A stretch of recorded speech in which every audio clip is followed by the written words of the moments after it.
மட்டக்களப்பு மாவட்ட பாராளுமன்ற உறுப்பினர் இரா சாணக்கியன் நேற்று யாழ்ப்பாணத்தை நோக்கி செல்லும் வழியில் மிகிந்தலை எனும் பிரதேசத்தில் உள்ள பௌத்த விகாரையின் விகாராதிபதியின் விசேட அழைப்பின் பேரில் அவரை சந்தித்துள்ளார். இதன்போது குருந்தூர் மலையில் நடந்த மிக முக்கியமான விடயத்தை பற்றி அவர் பாராளுமன்ற உறுப்பினருக்கு தெரிவித்துள்ளார். குருந்தூர் மலையில் அண்மையில் ஒரு விகாரை கட்டப்பட்டது. இதன்போது அதனை அண்மித்த காணிகள் மற்றும் நிலங்கள் தனிநபர்களினால் கையகப்படுத்தப்பட்டது. இந்த விவகாரம் தொடர்பில் நீதிமன்றத்தில் வழக்கு பதிவு செய்யப்பட்டது. அதனை ஜனாதிபதி சட்டத்தரணியும் முன்னாள் பாராளுமன்ற உறுப்பினருமான MA சுமந்திரன் வாதாடி இருந்தார் என்பதும் குறிப்பிடத்தக்கது. இந்த சந்திப்பின் போது விகாராதிபதி எழுத்து மூலம் ஒரு கடிதத்தினை பாராளுமன்ற உறுப்பினர் வழங்கியுள்ளார்.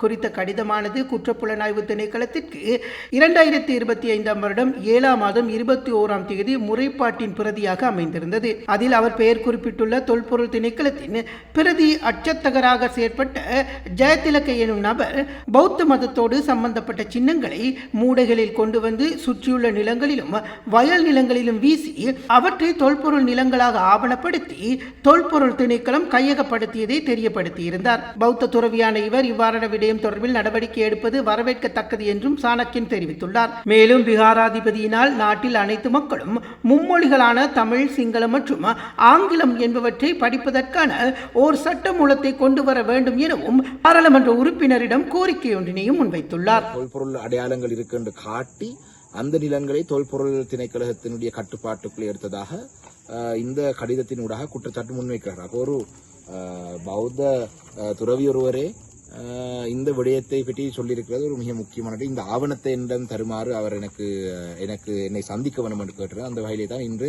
யாழ்ப்பாணத்துக்கு போகும் பொழுது அவரை நான் சந்தித்திருக்கிறேன். அதே போல தான் சமகால அரசியல் தொடர்பாக அவருடைய பல விடயங்கள் சம்பந்தமாக அவருடைய நிலப்பாடுகளையும் அவருடைய கருத்துகளையும் சொல்லியிருந்தார். அதே போல அவர் எனக்கு ஒரு கோரிக்கை முன்வைத்திருக்கிறார். இந்த நாட்டிலே எல்லா மக்களுக்கும் சிங்கள மொழி, தமிழ் மொழி, ஆங்கில மொழி 3 மொழிகளையும் கட்டாயமாக ஒரு சட்டமூலமூடாக கொண்டு வந்தால் கட்டாயப்படுத்த வேண்டும், அவர்களை படிப்பிக்க வேண்டும் என்றதையும் செய்ய சொல்லி அவர் ஒரு கோரிக்கை முன்வைத்திருக்கிறார். நிச்சயமாக இந்த விடயம் தொடர்பாக என்னுடைய கவனத்தை நான் செலுத்துவேன் என்ற வாக்குறுதியை அவருக்கு நான் வழங்கியிருக்கிறேன். நன்றி.